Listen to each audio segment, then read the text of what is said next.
We've all heard of the Chernobyl disaster, but do we know the names of survivors and first responders? In the days following the Chernobyl disaster, dozens of lives were lost. But just 10 days later, there was a new threat in the form of potential nuclear steam explosions. There was now a concern about corium, a radioactive lava-like substance mixing with the water in the bubbler pools below. If that happened, it could cause a steam explosion, releasing even more radiation into the area. These explosions could have sent radioactive steam as far as Minsk, about 200 miles away. So to prevent this, the decision was made to drain the pools by opening the sluice gates. The problem was that these gates were controlled by valves located in a flooded underground annex next to Reactor 4.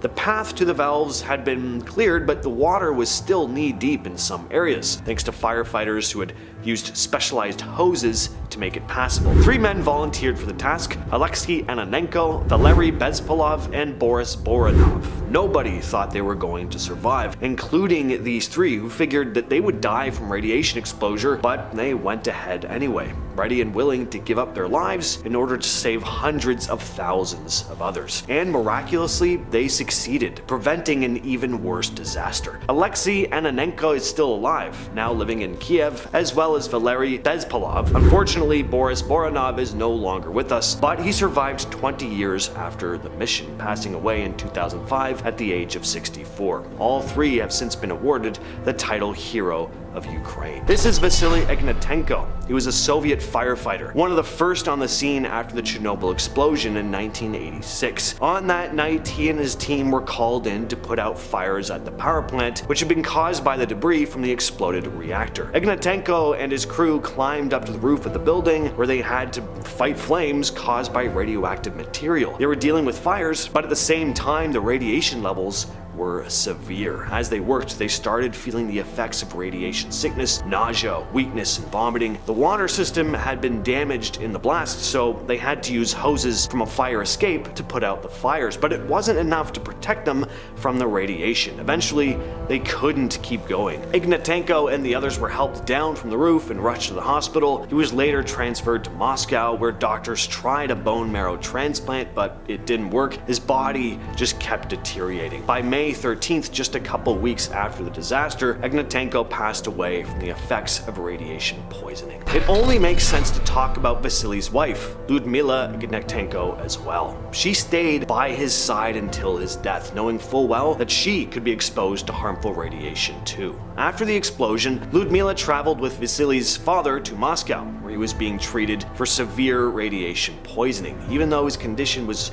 rapidly worsening, she stayed at the hospital, caring for him as he deteriorated. Vasily's health declined quickly, and it was Lyudmila who called their family to Moscow when he was near death. On the night of April 26, 1986, Alexander Yevchenko was on a night shift at Chernobyl's reactor number 4, expecting a quiet shift after the reactor had been powered down for a safety test. But around 1:23 a.m., a massive explosion shook the plant. "The doors of my office were blown out," he said, describing this violent rush of dust and steam. In the chaos, debris fell around them as the lights went out. Alexander and a colleague ran to the transport corridor to find shelter, having no idea what had just happened. They thought maybe something heavy had fallen or even that war had broken out, but soon they realized that the reactor had exploded. After trying to call the control room with no luck, Alexander was ordered to bring stretchers. When he reached the control room, he met a colleague who was so severely burned he was almost totally unrecognizable. The man told him to go to the explosion site where others were injured,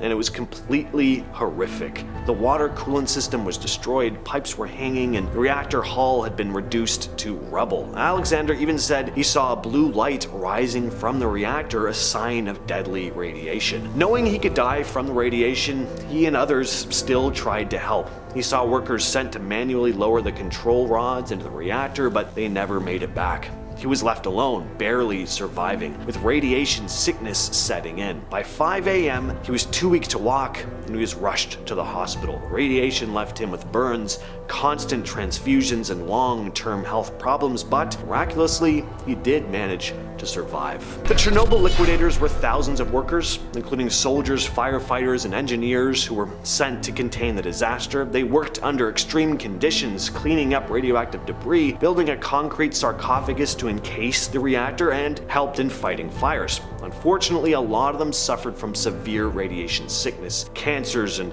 other long-term health issues, and those were just the ones who survived long enough. Unfortunately, their sacrifices were mostly ignored until much later, too. So, I'm going to show you a handful of surviving Chernobyl liquidators, along with quotes from them reflecting on the work they did in the aftermath of the disaster. This is Kozhevshna Ivanivna. I grew up in an orphanage. My fate was my own. If you are working somewhere, then you are responsible for that place of work. This is Yashin Mikhailovich, who said, "Nobody was obliged to work. I did my job. I wasn't forced to. After the accident, Pripyat was completely cut off from the country. You couldn't send a telegram or call anyone." Pictured here is Shirokov Alexei Vichlovich. "No, I never regretted a thing. Nobody forced us to be there. I was invited to work, and the young lads, I tried to protect them. After a stroke, I can hardly remember my words." Viktor Brukinov was the manager in charge of constructing the Chernobyl nuclear power plant and served as its director until 1986. On the night of the disaster, he was called about an incident at the plant, but he didn't know that there was a test happening at the time. As he passed by Reactor 4,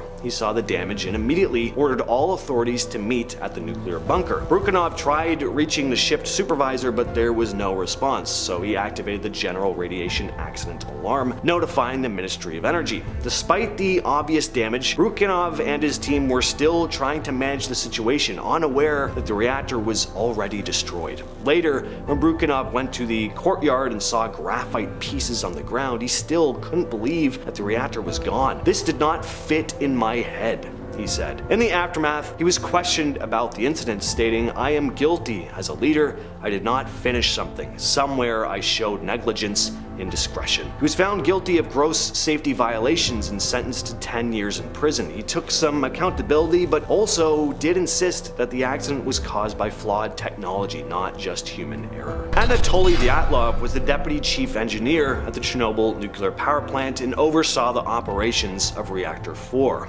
On the night of the disaster, Dyatlov was supervising the test that went horribly wrong. Before the test, he ordered the reactor power to be reduced to 200 megawatts, but when the reactor stalled, they couldn't raise it without risking a dangerous situation. But Dyatlov allowed the power to be increased, not fully understanding the risks. Unfortunately, this power increase led to the reactor's explosion, and even after the explosion, Dyatlov was in denial about how severe this really was. He continued ordering actions to restore control, like trying to manually insert control rods, but by then, it was just too late. When radiation sickness set in, he tried to report to his superiors, all while showing symptoms like vomiting from radiation exposure. He spent time in the hospital and suffered hair loss and burns from radiation, but he did survive. He was later blamed for the disaster in court, but he insisted that the reactor's design flaws, not operation error, were to blame. He was sentenced to 10 years in prison. He later wrote about the flaws in the reactor design, claiming that the accident was, quote, caused by completely inappropriate characteristics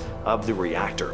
He died in 1995 from bone marrow cancer, most likely caused by radiation exposure. Alexander Akimov was the shift supervisor at Chernobyl's Reactor 4 during the disaster. Again, when the reactor stalled and they tried to raise power again, it put the reactor in a dangerous state. Akimov ordered the emergency shutdown button to be pressed, but instead of stopping the reactor, it made the situation worse, causing the explosion. After the blast, Akimov and his team stayed in the reactor building trying to pump water into the core, and they continued working even when starting to show signs of radiation sickness. Akimov later said, "Believe what I was hearing about the reactor's damage. It just didn't seem possible." Akimov was exposed to a lethal dose of radiation and was sent to Moscow for treatment. But by the time investigators came to question him, he was too weak to speak. In the end, Akimov died from radiation sickness 2 weeks after the explosion, at just 33 years old. Evgeny Yashin was 40 years old when the Chernobyl disaster hit in April of 1986. He worked as a chemist at the plant, and on that fateful day, he was on a bus heading to work. Recalling the incident in an interview, he said, "Everyone was talking about the explosion of the reactor's emergency cooling system, but passing by the fourth power unit, it became clear to us that it was much more serious than expected. The wall of the reactor had completely fallen out, and a glow could be seen, resembling a steel foundry oven. We took action immediately." End quote. Yashin was in charge of a 300-person team at Chernobyl's chemical workshop, where their main job was to prepare demineralized water and process radioactive waste. "We prepared the water to extinguish the reactor, walked knee-deep in water, and organized pumping. Water appeared to be flowing endlessly. The system was launched at full capacity, and more water was required," he said. On April 27th, Pripyat was evacuated, and Yashin remembers the buses going through the city to pick up residents and staff en route. By early May, staff began suffering serious side effects. Doctors were regularly monitoring their health, and some were even taken out of the zone to rest. Years later, Yashin still feels the effects on his health.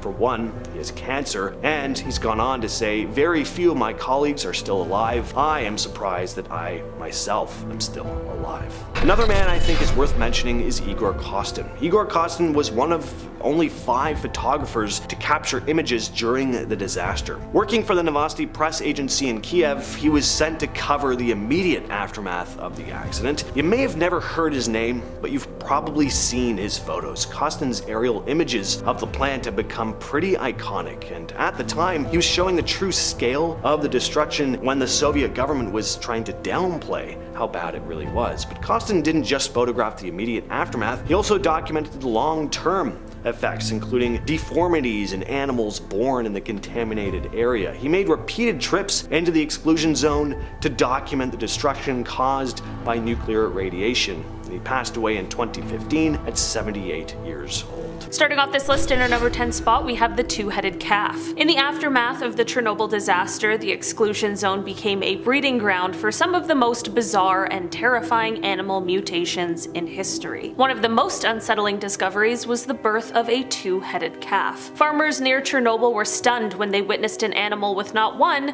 but 2 fully formed heads and underdeveloped limbs, a grotesque reminder of the disaster's enduring legacy. Scientists immediately linked this horrifying mutation to the intense radiation that not only killed life in the area, but also twisted the very DNA of surviving species. As the impact of radiation altered the fetal development of these animals, this calf's survival became a tragic symbol of how nature was forced to adapt in the face of devastation. Over time, chilling photos of the two-headed calf circulated, serving as a haunting visual of the unseen toll the disaster took on the natural world, forever etching this mutation into Chernobyl's dark and twisted history. The disturbing sight of this calf is just one of the many strange and horrifying mutations found in the zone, proof that Chernobyl's legacy is still alive in the most startling and unnerving ways. Next, we are talking about the glowing spiders. Deep in the eerie forests of Chernobyl, something straight out of a horror movie is happening. Spiders, those creepy creatures we're already wary of,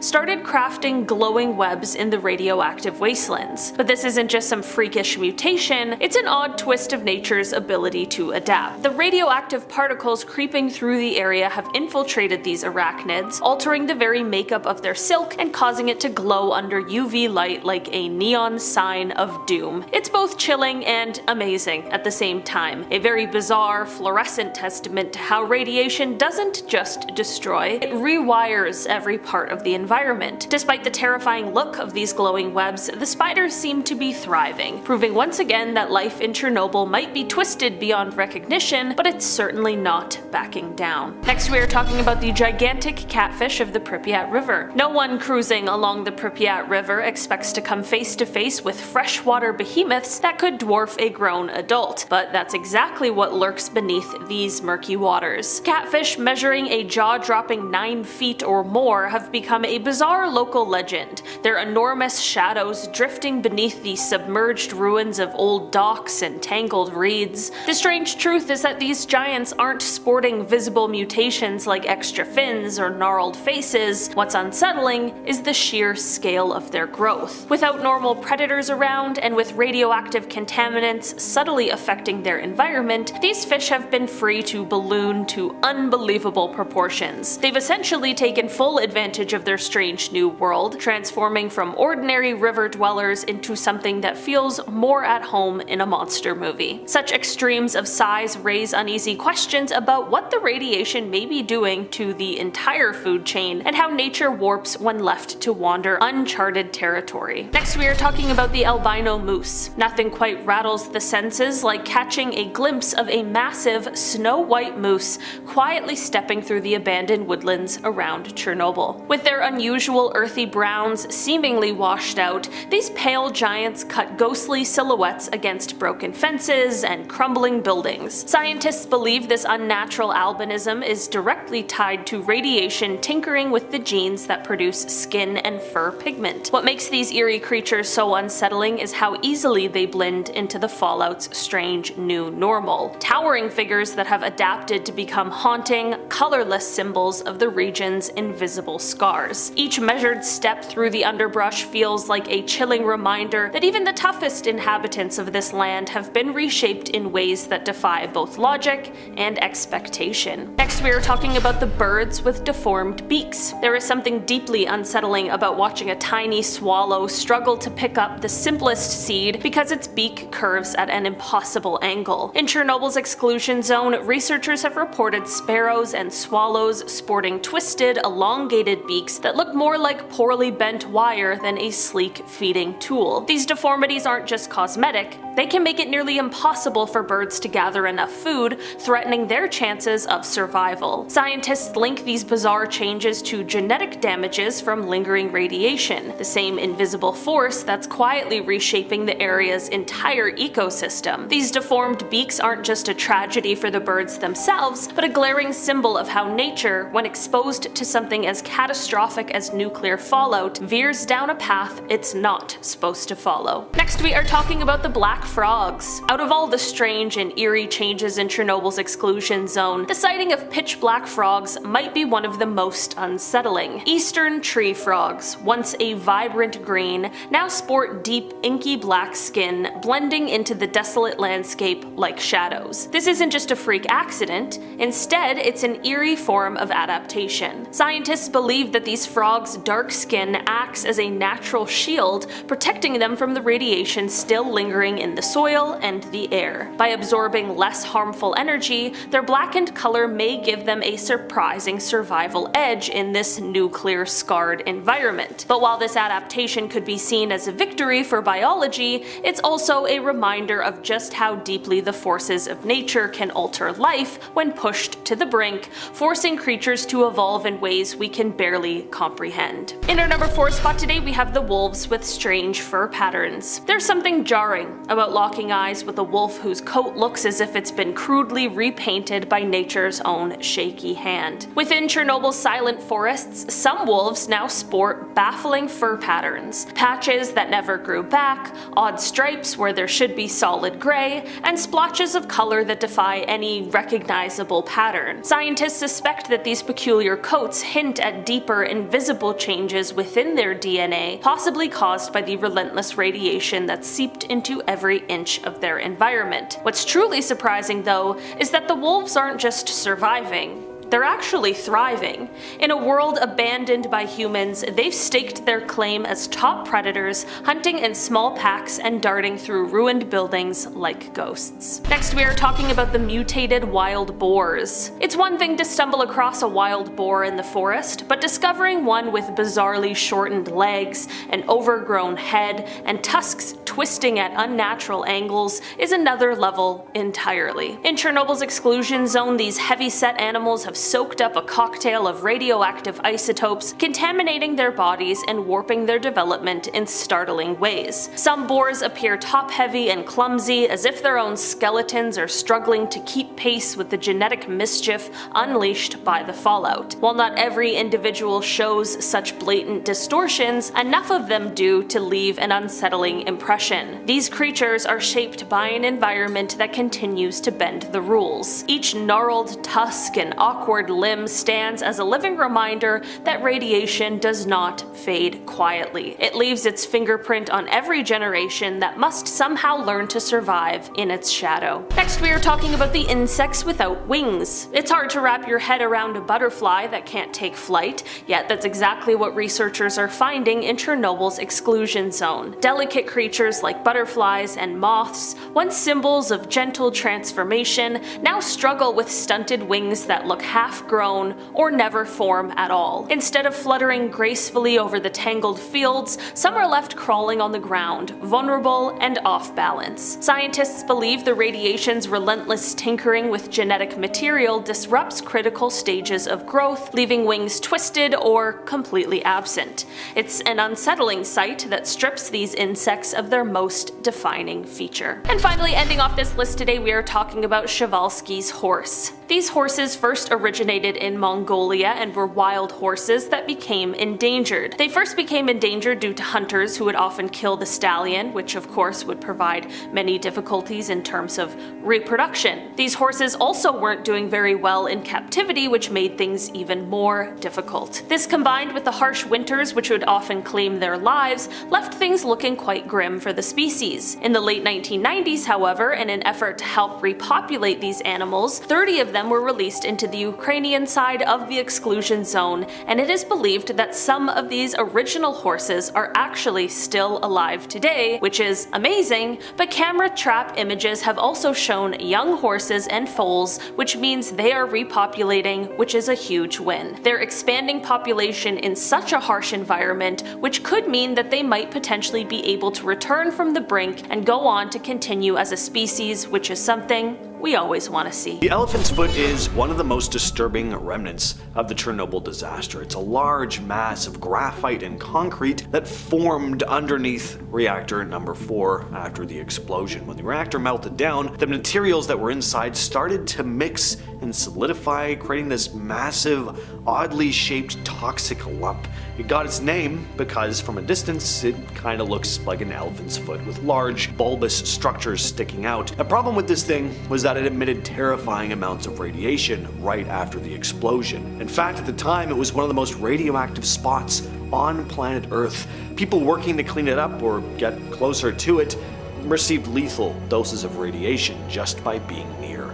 In the years following the disaster, it became clear that the elephant's foot wasn't just dangerous for people who were close by though, it also had an ongoing impact on the environment. The radiation affected the soil, air, and water, and it made cleanup operations even more difficult. For decades, scientists have been worried about how much more radiation might still be leaking from it. One of the most disturbing medical effects from the Chernobyl disaster is a condition known as the Chernobyl heart. It's a congenital heart defect that's been found in people born after the disaster, and it's believed to be caused by the radiation exposure that their mothers experienced while pregnant. The condition causes the heart to develop abnormally, which of course causes a long list of problems, including heart failure, and unfortunately the number of youngsters born with this condition is believed to be much higher than originally reported, and the full extent of it is still not fully understood. A lot of them were born to parents who were exposed to radiation during the aftermath of the explosion, but it wasn't just the immediate survivors of the disaster that were affected, it's also the generations that followed, and it's not just the heart that's impacted either. Other birth defects, cancers, developmental issues, all been linked to the radiation, and some scientists worry that this is just the tip of the iceberg. The death zone around Chernobyl, also known as the exclusion zone, is a 30-kilometer radius surrounding the site of the explosion. After the disaster, the area was deemed uninhabitable because of the extremely high levels of radiation. People living within this zone were evacuated, and the area has remained largely off limits ever since. Even today, it's not entirely safe to enter the zone. Some parts have been deemed safe enough for tourists to visit, but there are still areas where radiation levels are high enough to cause serious health risks. One of the most unsettling things about the death zone is how nature has taken over. Wildlife has returned to the area, and some species like wolves and wild boar are surviving in a landscape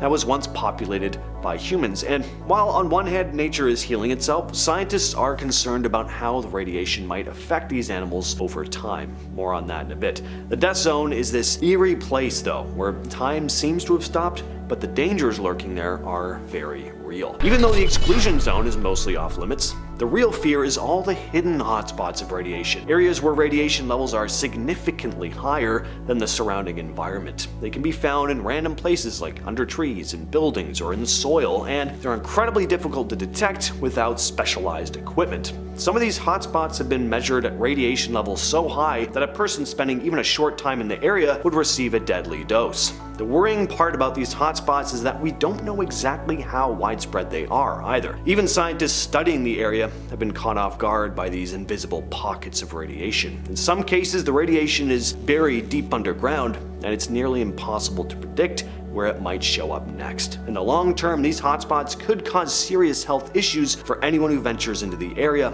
even if avoiding the exclusion zone. See, one of the scariest things about radiation is that it's invisible. You can't see it, smell it, or taste it, and it can seep into the environment in ways that are hard to track. When the Chernobyl reactor exploded, radiation was released into the atmosphere and spread over large areas of Europe. While we know that radiation has a very real dangerous effect on human health, the real fear is how it can stay hidden in the environment. It's in the soil, the water, even the air, and you might not even know you're being exposed to it until it's too late. Today, certain crops in areas surrounding the exclusion zone still have radioactive traces, and scientists worry that it could affect the food supply for generations. It's not just the immediate aftermath of the explosion that's dangerous, it's the long-term, ongoing exposure to low-level radiation that's still having an impact. And the health consequences of radiation exposure might not show up until years down the road. The liquidators were thousands of workers, soldiers, and volunteers who were sent in to help clean up the Chernobyl disaster in the weeks and months following the explosion. They were tasked with containing the radiation, decontaminating the area, and preventing further damage. These people were exposed to high levels of radiation, and the effects were devastating. Some developed cancer, others suffered from organ damage, and a lot of them died in the years following the disaster. They were often given little to no protection from the radiation they were being exposed to. They were seen as disposable and sent in without proper safety gear or even adequate training. For years, their exposure to radiation was downplayed or just outright ignored. It wasn't until much later that the real extent of their suffering came to light. It's said that over 100,000 liquidators were exposed to harmful levels of radiation, and in the years since, a lot of them have developed serious health issues. The liquidators' story is definitely one of the darkest parts of the Chernobyl disaster. This is a group of people sent in to clean up a mess that they had no control over, paying the price with their lives. One of the ongoing concerns surrounding Chernobyl is the contamination of water. After the explosion, the reactor's cooling systems failed and large amounts of radioactive water were released into the environment. This water ended up in nearby rivers, lakes, and the groundwater. There's been efforts to clean things up, but the problem is far from solved. Radioactive particles are still found in nearby rivers and lakes. This means that both the environment and people living nearby are still at risk of exposure to radioactive water. The issue with radioactive water is that it can be difficult to track. The contamination can spread silently, affecting big areas of land and water over time. Radioactive particles can linger for decades, slowly working their way into the environment, and as I already discussed, this can and has led to long-term health issues. After the original concrete structure known as the sarcophagus started to degrade, a newer, larger sarcophagus was built around the Chernobyl reactor. The goal was to contain the radiation and prevent it from spreading further. The new safe confinement, as it's called, is this huge structure designed to last for at least 100 years. Now, while it is a major improvement over the original sarcophagus, there are still some concerns. First of all, it's only designed to last a century, and we have no real idea of what will happen to the thing once it starts to deteriorate. If it fails, the consequences could be catastrophic. The new safe confinement is designed to keep radiation contained, but there's always a possibility of something going wrong. For example, if the structure were to collapse or crack, there's a risk of radiation leaking into the environment. The idea that we have to rely on this temporary fix for such a long-term problem is a bit unsettling. The wildlife around Chernobyl has actually been doing pretty well since humans have left, but there's a pretty disturbing side to that. A lot of the animals are showing signs of mutations. Some are born with extra limbs, messed up faces, problems with their organs. Now, it's not like genetic mutations never happen in nature, but the fact that these kinds of mutations are more common in Chernobyl than in any other place is pretty telling. Scientists think radiation has a big part in these changes, and they're worried that over time this could cause some species to completely die off. Some mutations are small and hard to notice, but others are much more obvious, like animals with tumors, extra or missing body parts, or just high levels of radiation detected in their bodies. Some animals are still managing to survive quite well though. It's just tough to say how all these mutations will affect their populations long term. But the idea that radiation might have changed the very genetic makeup of entire species in the area is a pretty scary thought. Finally, there are the phantom radio signals. These are mysterious, unexplained radio transmissions that people exploring the exclusion zone have reported hearing. The strange thing is, these signals often come through on frequencies that should be totally silent or unused. Urban explorers with radios have said they've picked up distorted voices or odd sounds that don't sound like your typical radio noise. Some even claim they've heard vague messages coming through. One theory is that this could be some kind of lingering electromagnetic effect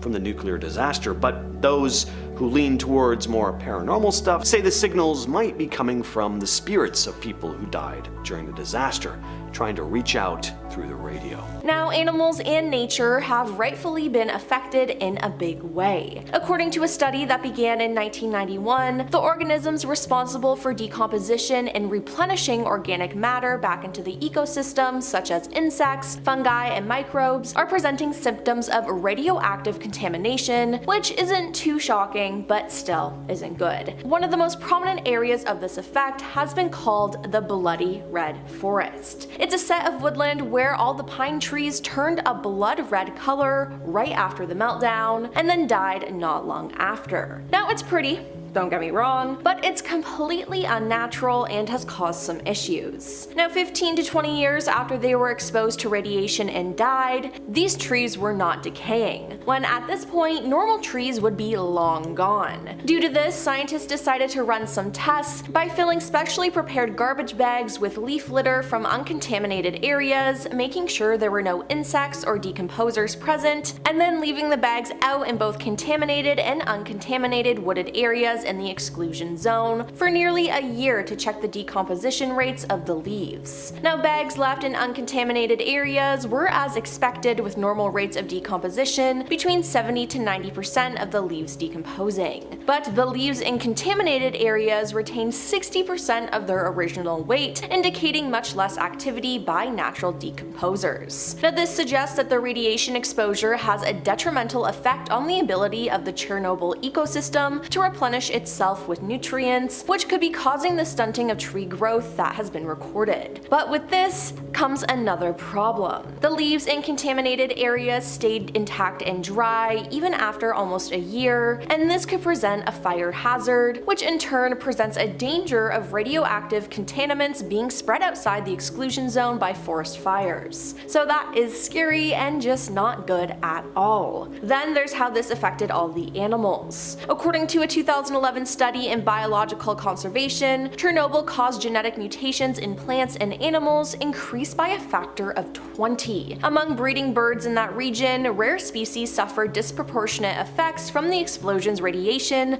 compared to common species. Now, further research is needed to understand how the increased mutations affect species' reproductive rates, population size, genetic diversity, and other survival factors, but it definitely affected animals in a negative way. In 2016, a study found that the eastern tree frogs in the Chernobyl Exclusion Zone exhibited different characteristics than their neighboring cousins, and in 2023, another study discovered distinct genetic differences between Chernobyl dogs and dogs living only 10 miles away in Chernobyl City. Now, not all the animals living around Chernobyl are entirely wild, as there are around 900 stray dogs, mostly descended from those left behind when people evacuated the area. Veterinarians scientists, radiation experts, and volunteers from a group called the Dogs of Chernobyl captured the dogs, vaccinated them against diseases, and tagged them. Now, in addition to the tags, some dogs are fitted with radiation detector collars. Now, the dogs offer a way to map radiation across the Chernobyl Exclusion Zone and study the ongoing effects of the accident. While scientists generally can't get a close look at individual wild animals in the zone, they can monitor the dogs closely. And they are, of course, radioactive.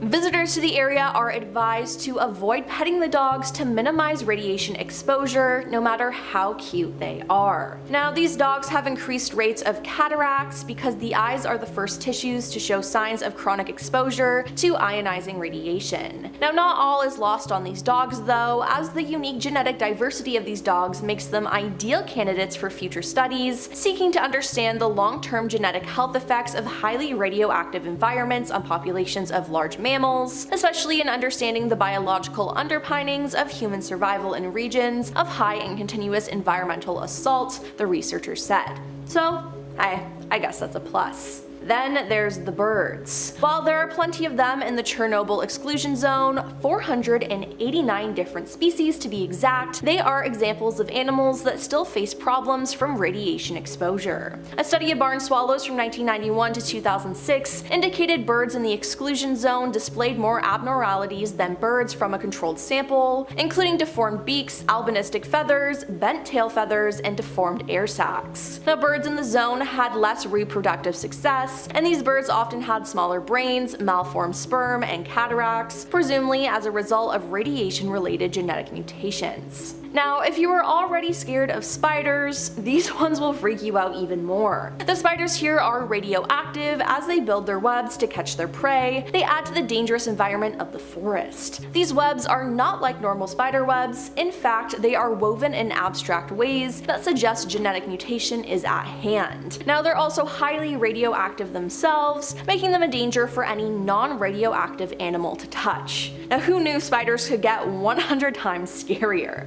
But that's not the only scary mutated animal there. According to Slate in the early 90s, which was just a few years after the incident, radiation levels in the wild boar that died near Chernobyl were more than 2,000 times what's considered safe. And even today, eating animals from inside the exclusion zone is still pretty hazardous, as a person might be exposed to radiation levels that are dozens of times higher than what's safe. Then in 2016, a video went viral of a catfish swimming around the cooling pond of the Chernobyl power plant. Very few mutations lead to extra large size, explains University of South Carolina radiation specialist Dr. Timothy Masu. Instead, they grow less efficiently, they're less capable of catching food, and they tend to not live as long. Now, that's why it's shocking that it's so large, and I would not want to mess with a fish that big.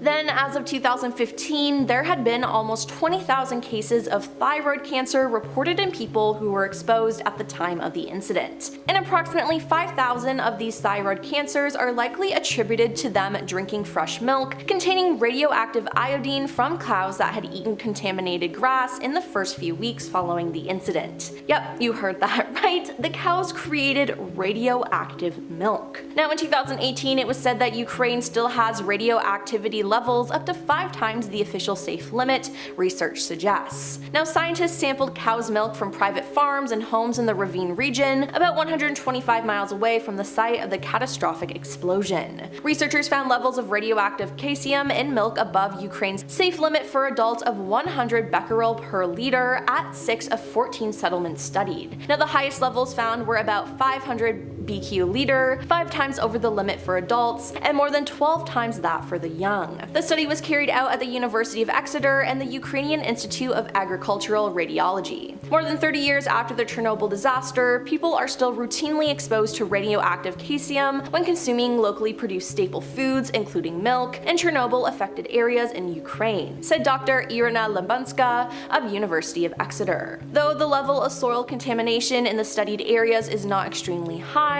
radioactive caesium continues to accumulate in milk and other foods. Now, this is just one of the lasting effects, which is horrific. On a lighter note though, an endangered wild horse is making a comeback thanks to Chernobyl. The Smithsonian's National Zoo and Conservation Biology Institute called the Przewalski's horses the last truly wild horse. Its once large population that ranged across large areas of Asia and Europe was eventually reduced to almost nothing. When Lee Boyd and Catherine A. Hope edited a book about the animal in 1994, the most recent wild sighting had occurred in the late 60s, leading the authors to declare them extinct in the wild. But British ecologists Mike Wood and Nick Beresford, who specialize in studying the effects of radiation on Chernobyl's wildlife, observed that the Przewalski's horses is thriving within the exclusion zone. In the late 1990s, about 30 of these horses were released in the Ukrainian side of the zone, and the population has increased to more than 200. Based on camera trap images, Wood estimated that some of the original horses, identified by their brand markings, are still alive, and photos of juvenile horses also indicate that the population is expanding. And finally, if you didn't know, Earth has both a magnetic field and an atmosphere that protects us from dangerous radiation. Now, NASA knows that astronauts on the International Space Station get exposed to 20 times the radiation we get down here on the planet. So after discovering that a fungus thriving around the heavily radiated Chernobyl disaster site consumes radiation through radiosynthesis, they decided to experiment with it in space, and over the course of a month they found out that the fungus actually blocks radiation literally by eating it. The experiments on the ISS revealed that it was utilizing melanin to transform radioactive gamma rays into chemical energy. Now, this is actually really exciting because this ability may turn out to be useful in future space exploration. NASA is hoping that the fungus may be used to both shield equipment and the crew from deadly radiation during long space flights, and even more importantly, help clean up radioactive waste. We've all heard the stories about mutated animals in the Chernobyl Exclusion Zone. Turns out many of the animals do have odd mutations, but there's one urban legend about a mutated spider that takes things to a much more horrific level. After all, who would ever want to run into a mutated spider? Unless you thought you'd have a chance to turn out like Peter Parker, but that's not the case with this story. So, a story about a killer mutant spider from Chernobyl was reported in a Turkish newspaper in 1990. Two residents of an apartment in the Ukraine had been found in the elevator having suffered extreme loss of BLOOD, but none of it was found at the scene. It looked like it had been sucked out of them, as there were also 2 puncture wounds on their necks. People started to whisper tales about vampires stalking the building, and some residents got so scared that they avoided using the elevators completely. Then 2 detectives investigated. On the 3rd day of their investigation, the detectives were riding the elevator when it came to an abrupt stop between the 5th and 6th floors. Then the lights went out. Now, at first they weren't too worried. The elevator was known to be pretty janky at times, but when they started hearing an ominous clicking noise coming from above their heads, they froze. What was this? Was it the predator? They removed one of the roof panels and shone their flashlights, only to see a foot-long black shape moving towards them. Suddenly, it was on top of one of the detectives. His partner fired at it. When backup arrived, they found the detective cowering in a corner, a mutated spider across from him. When police explored the rest of the elevator shaft, they found the thing had laid eggs, which they burnt to a crisp with flamethrowers. Many people believe these monstrous spiders were born out of the Chernobyl disaster caused by radiation exposure that altered their genes. Were aliens involved in the Chernobyl disaster? Well, there's a conspiracy that says they very well may have been, but not in the way you're probably thinking. Instead of being blamed for the meltdown itself, extraterrestrial beings are rumored to have actually helped prevent an even worse catastrophe. The theory goes that when the disaster happened, aliens may have intervened to help contain the situation. Now, what is this actually based on? Well, nothing. One eyewitness, Mikhail Varitsky, reported seeing a strange fiery ball of light hovering above the reactor during the night of the accident. He described it as a glowing orb that hung in the air for a few minutes. In his exact words, "I and other people from my team went to the site of the blast at night. We saw a ball of fire and it was slowly flying in the sky. I think the ball was 6 or 8 meters in diameter. Then we saw 2 rays of crimson light stretching towards the 4th unit. The object was some 300 meters from the reactor. The event lasted for about 3 minutes. The lights of the object went out and it flew away in the northwestern direction." End quote. Some people think this may have been an alien craft, and this wasn't the only sighting either. There had apparently been a number of UFO sightings in the sky in the days leading up to the accident, so were extraterrestrials helping to manage the radiation and prevent it from spreading uncontrollably? Did the Bible predict the Chernobyl disaster? Well, some interpret a passage from the book of Revelation to be pretty eerily accurate to the events. There's a passage that talks about a great star falling from the sky and poisoning the water, and that star is called wormwood. Well, in Russian, Chernobyl translates to wormwood, which has led many to think the Bible was somehow foreshadowing the disaster. The exact passage goes as follows: "And the third angel sounded the trumpet, and a great star fell from heaven, burning as it were a torch, and it fell on the third part of the rivers and upon the fountains of waters. And the name of the star is called Wormwood, and the third part of the waters became wormwood, and many men died of the waters,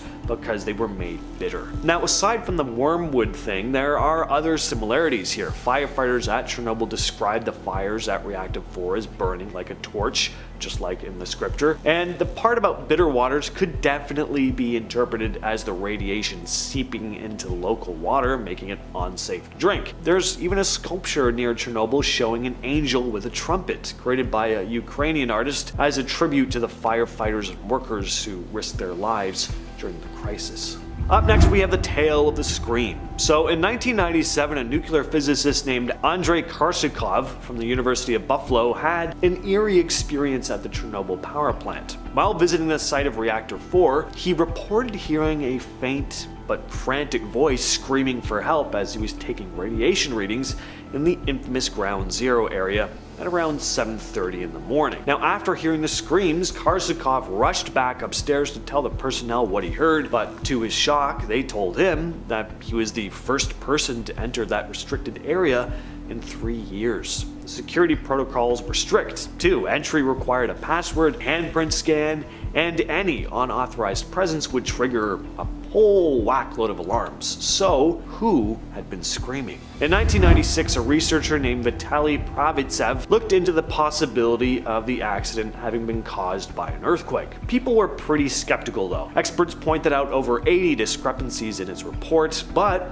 then in 1997, a group of scientists from the United Institute of the Physics of the Earth took another look into this. They found that on the night of April 25th to the 26th, just 16 seconds before the reactor exploded, 3 nearby geological stations recorded a weak seismic event. So did an earthquake cause this disaster? And if so, was it natural, or was there a possibility that it was intentional? Sounds crazy, but the idea of weaponized earthquakes isn't entirely out of the realm of possibility. During the Cold War, there were rumors that both the Soviet Union and the US were researching tectonic weapons. We don't know for sure if these weapons were actually ever developed or used, but some think they may have been, of course, in secret. I mean, even Nikola Tesla claimed to have created a device in 1898 that could produce earthquake-like effects. An article in Pravda, the former Soviet newspaper, claimed in 1992 that geophysical weapons were indeed developed,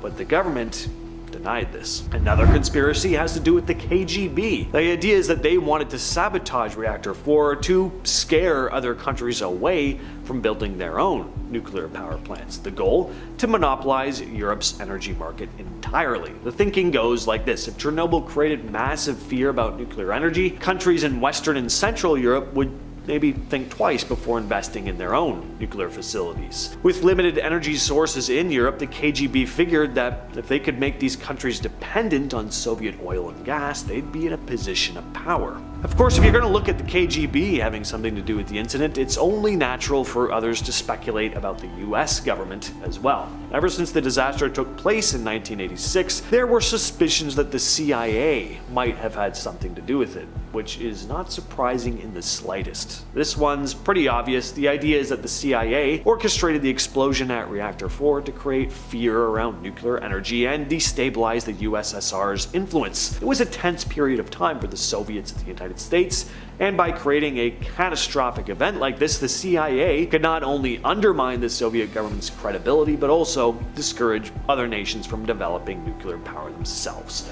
giving them the edge in the global energy market. Some were also highly skeptical of the rapid response of the US, thinking that they could have had a prior knowledge of the disaster. Now into more paranormal stuff. Like with any ghost town, especially one abandoned for such a tragic reason, ghost stories are plentiful. The amusement park has to be one of the eeriest spots in Pripyat. It was built just days before the disaster. It was meant to be a place of fun for families, but that never came to be. Sadly, it was never officially opened to the public, but legend has it that if you happen to be exploring Pripyat late at night, you may hear the faint sounds of laughter and music coming from the park. Visitors have reported strange occurrences while exploring. Some people say that when they approach the bumper cars, they can faintly hear the sounds of engines starting. Another creepy part about the park, and really the whole town itself, are the dolls scattered throughout it. Dolls that were left behind, now left to decay. Some believe that these dolls, especially those found in the carousel area, have taken on a life of their own. People have claimed that the dolls seem to change positions or appear in places they weren't before, but the giant rusted Ferris wheel is the most recognizable sight in the park. Some have said that when the wind blows, the wheel creaks and groans, sounding almost like whispers. It's not just the amusement park that's said to be haunted though. Urban explorers have reported seeing dark figures darting between buildings all throughout the city of Pripyat, especially in the empty schools and hospitals. Could these shadowy figures be the spirits of those who died in the disaster, still trapped in the abandoned city they once lived and worked in, forever doomed to roam the desolate streets? Some will say they've seen unexplained silhouettes peering out at them from corners of rooms or appearing just out of the corner of their eye. But are there actually shadowy entities trapped in the Chernobyl Exclusion Zone, or could people just be seeing things, either from psyching themselves out or having actual illusions brought on by the radioactivity? Now, the Black Bird of Chernobyl is probably the eeriest urban legend surrounding the Chernobyl disaster. The Black Bird of Chernobyl is a creepy urban legend that's come about in the years since the nuclear disaster in '86, but residents claimed to have seen the creature in the days leading up to it. It's often described as a big, dark figure, an enormous black owl or raven-looking thing. People claim to have spotted it flying around the Chernobyl power plant in the days leading up to the explosion. Not only that, but residents began having these horrific, vivid nightmares about it after spotting it. So what was this thing and why was it there? Well, the main theory is that the creature was an entity acting as a bad omen, a warning of the disaster to come, very similar to Mothman showing up in the Silver Bridge right before it collapsed. Some even think the Black Bird of Chernobyl and Mothman are the exact same creature. And we're starting off with the abandoned amusement park. It kind of wasn't even abandoned, to be honest. It was set to open just days after the disaster, so it was never actually used. The rusted Ferris wheel and desolate bumper cars still stand though. It's definitely eerie, but somber too, an area frozen in time, a reminder of what could have been. The park, meant to be a source of entertainment for the residents of Pripyat and the workers of the Chernobyl nuclear power plant, now stands as a testament to the sudden and irreversible changes brought about by the events of that fateful day. The centerpiece of the park is the rusted Ferris wheel, which was meant to offer a nice panoramic view of the city, and surrounding it are the remains of bumper cars, a once colorful carousel, and the other amusement rides, all now deteriorating and covered in a layer of rust. And instead of the screams of happy visitors, there's just an eerie silence. Empty benches and picnic tables where families were meant to gather, completely desolate. Nature slowly reclaiming its territory as overgrown pathways and cracked the pavement, creating this sad, kind of post-apocalyptic ambience. If you are enjoying our channel, by the way, don't forget to hit that subscribe button. We got videos coming at you on the daily. Number 9, the reactor control room. So deep within the bowels of the Chernobyl nuclear power plant, the reactor 4 control room still stands, a relic frozen in time. This once bustling control center was the nerve center where decisions and actions were taken on that night in 1986. It's said that as you step into the room, The air is heavy, the dust-covered dials and cracked screens are a reminder of the frantic attempts to bring the situation under control. The red radiation warning lights, frozen at levels that spell out the magnitude of the disaster. In the dim light, you can almost imagine the hum of machinery, the hurried footsteps, the urgent conversations that once filled the room, a complete contrast to the lifeless, ghostly atmosphere that it has now. Pripyat Hospital. It doesn't take a rocket scientist to figure out why the place is unsettling. Hospitals are depressing, even when fully open and operational. Abandoned hospitals are that. Plus, they have the creep factor of being empty and abandoned. So an abandoned hospital in the middle of a radioactive death zone, that's pretty much the apex of nightmarish hospitals right there. Looking at images of this place online, it looks like the real-life Silent Hill or something. Chipped paint, rusted beds, the building is literally falling apart and decaying. Really oozes with ambience, just not the kind of ambience you want to sit back and relax in. And at number 7, we have the Blackbird of Chernobyl. In the months preceding the catastrophic events of April 26, 1986, residents near the Chernobyl nuclear power plant reported encountering a grotesque creature, a mutated figure with gigantic wings and deep red eyes. Nightmares and direct confrontations with this winged anomaly, later dubbed the Blackbird of Chernobyl, haunted a number of residents of the area. And then there was the devastating explosion of Reactor 4 at 1:23 a.m. The ensuing fire and nuclear meltdown led to the evacuation of over 336,000 people, and the story goes that several survivors of this incident were counted witnessing a colossal blackbird with a 20-foot wingspan soaring through the sky. Even if you've never heard of this particular part of the Chernobyl lore, this story probably sounds kind of familiar. It's very similar to the Mothman sightings in West Virginia right before the Silver Bridge collapse in 1968. The physical description of the creature is similar, and the fact that these creatures were reported appearing right before disasters. Both the Blackbird of Chernobyl and the Mothman vanished after each of these catastrophes. So you can't help but wonder if these ominous creatures are bound to disaster, omens that materialize in the shadows preceding total destruction. Next on the list is the notorious Red Forest. So the Red Forest, named for the eerie reddish color assumed by the pine trees following the radioactive fallout, is a symbol of the environmental impact of the Chernobyl disaster. This dense woodland located near the nuclear power plant absorbed a significant amount of radioactive particles, resulting in the death of its vibrant flora. As you step into the Red Forest, the silence is apparently palpable. The once lush trees, now lifeless and devoid of foliage, stand as a testament to the irreversible consequences of the nuclear fallout. Scientists did this really interesting experiment here too, to see how messed up things really were. They filled bags with leaves from clean spots and left them in both normal and messed up areas. So surprise, surprise, leaves in the messed up spots didn't break down much, holding on to about 60% of their weight. This means the radiation messed with the nature's ability to decompose and replenish itself in the area. The leaves stayed dry and intact for almost a year. Sounds harmless, but dry leaves in a place that's prone to forest fires, it's a ticking time bomb. If a fire breaks out, it could spread radioactive stuff beyond the no-go zone. So not only is the radiation messing with the forest's ability to bounce back, but now there's a legit risk of radioactive fire spreading trouble even farther. And at our number 5 spot, we have the piles of gas masks. So famously, there's one specific room in one of the schools in Pripyat where the floor is filled with gas masks. Looters had come in and taken the small amounts of silver in the mask filters.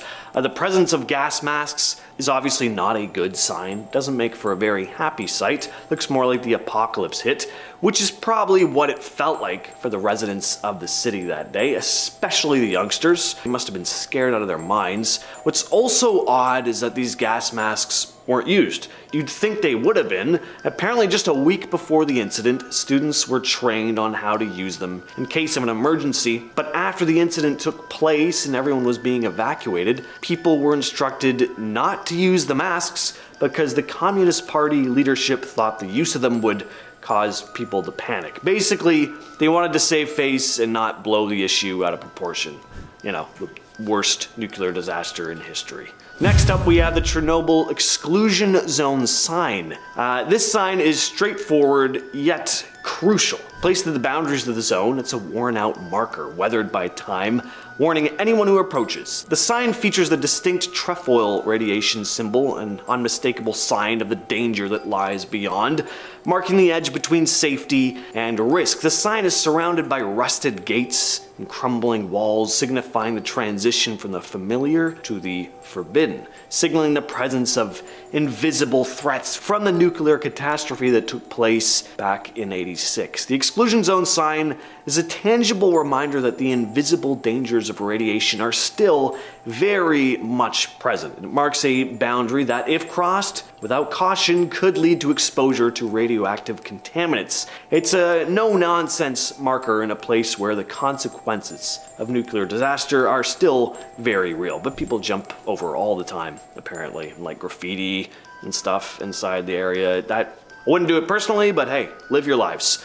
Next on the list are the Chernobyl Pripyat river boats, eerie as hell. So these boats were once the lifeblood of Pripyat, but when the reactor went kaboom in '86, everything changed. The whole area got evacuated, leaving these boats stranded and forgotten. Rusted metal, broken windows, and a thick layer of dust. These boats haven't moved in decades, just sitting there like ghost ships on a stagnant river. Nature's creeping in, moss, weeds, and who knows what else. The radiation factor amps up the creepiness. These boats were exposed to the fallout, soaking it up like a sponge. No creaking of the boat against the dock, no hum of engines, just eerie stillness. Then there's the knowledge that Pripyat was a lively place once. Families lived there, kids played by the river.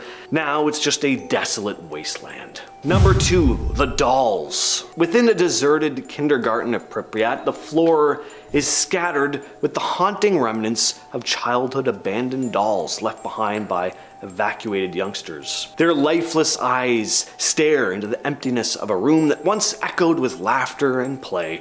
The dolls, which are now weathered and disheveled, sit frozen in time. Some left in the exact same places where they were left in the middle of play all those years back. And what makes the presence of these dolls so somber is that the residents were told that the evacuation was going to be temporary. So in this abrupt evacuation, children left these toys behind thinking they'd be back soon to get them. But of course, as we all know, they never returned. One of the saddest displays is a set of 4 dolls positioned for a tea party, left sitting in place ever since that fateful day in '86. And we gotta finish things off with all the icky animal mutations. Now, this is actually true. This is not in the realm of cryptozoology. There have been animals found within the area that have some unusual mutations. You have rodents with peculiar physical deformities, ranging from extra limbs to abnormal growths. In some cases, the effects extend to changes in the color of their fur. Birds have also shown signs of the radiation's influence. Some have beak malformations, and even their mating practices have been shown to be off. And you can only imagine how messed up some of the fish are in the Pripyat River. Fish have abnormalities like altered spinal structures and asymmetrical body growth because they're living in radioactive water. What's kind of interesting though is that, sure, there are a bunch of mutations, but the exclusion zone has kind of become a haven for some wildlife because there's no human interference, or at least very, very little. So some species have thrived in this absence of human activity. Nature is incredibly resilient.